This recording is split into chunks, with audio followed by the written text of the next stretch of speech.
Hey fellow zebras, this video is not intended to diagnose or treat any ailments. I am not a doctor, so please consult your physician, PT, whomever you've got working with you on your team before doing anything like this.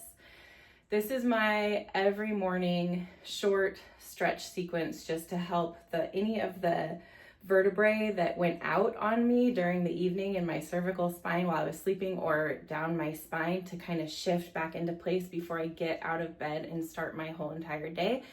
It helps to keep my shoulders loose as I am 43 and in that perimenopausal world where our shoulders, ladies, frozen shoulder often occurs at this time of our lives. So just to keep everything really loose and nice. One little movement that you'll need to be able to do, or not, you don't have to, is just to be able to get your hips to shift right and left to get a little bit of a stretch going. So here we go. You're gonna take 3 pillows. Let's see, we'll put this one there. One for the head, one for the arms. So it's your choice whether you want to use pillows or not.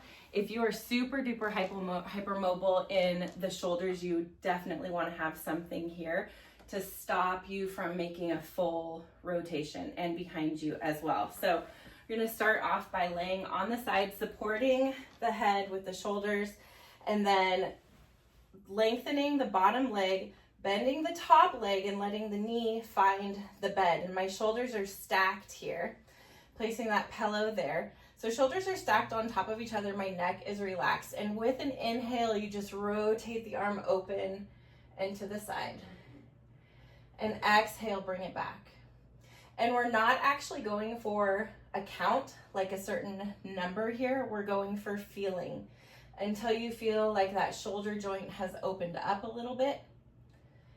I like to then start to rotate my palm to face my face. And my gaze is following my hand the whole entire time to create that deeper rotation in the cervical spine. You can even rest that shoulder opening, that shoulder joint there, and the pec muscles, and take a couple of deep breaths there. Again, option to do this with or without the pillows. From here, roll onto your back and cross one leg, one ankle over the knee, and you're just gonna take a seated figure 4 here or a supine twist.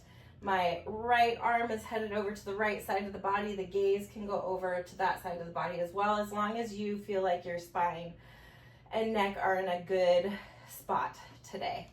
So bring that up, cross over the opposite side, let the other knee drop. Now left arm is reaching all the way out, really tuning into what you're feeling in the glutes and the low back, specifically the IT joint. If that IT joint, that's not what it's called. I'll remember what it's called and bring that back. So that little hip movement I was talking about, when you're laying on your side here, if you extend that top leg, you can even hook it on the bottom of the bed and shift the hips so that they are leaning towards the bottom of the bed. Then you get a little bit of a psoas stretch here. The psoas stretch is really important as it's related or connected to our lungs, and a tight psoas can totally trigger a POTS reaction or fight or flight panic mode. Rolling over, we're just going to do it really quick on the other side. So top knee is bent, hips are rotated over, shoulders are stacked. Inhale, open up to the side. Exhale, close it up. Begin to rotate the arm. Take a couple seconds to open everything up. Take deep breaths and let it relax. And then shift that top hip towards the floor, stretching out the psoas. And those big muscles in your core that I cannot remember the name of right now. So goes the perimenopause POTS EDS lifestyle.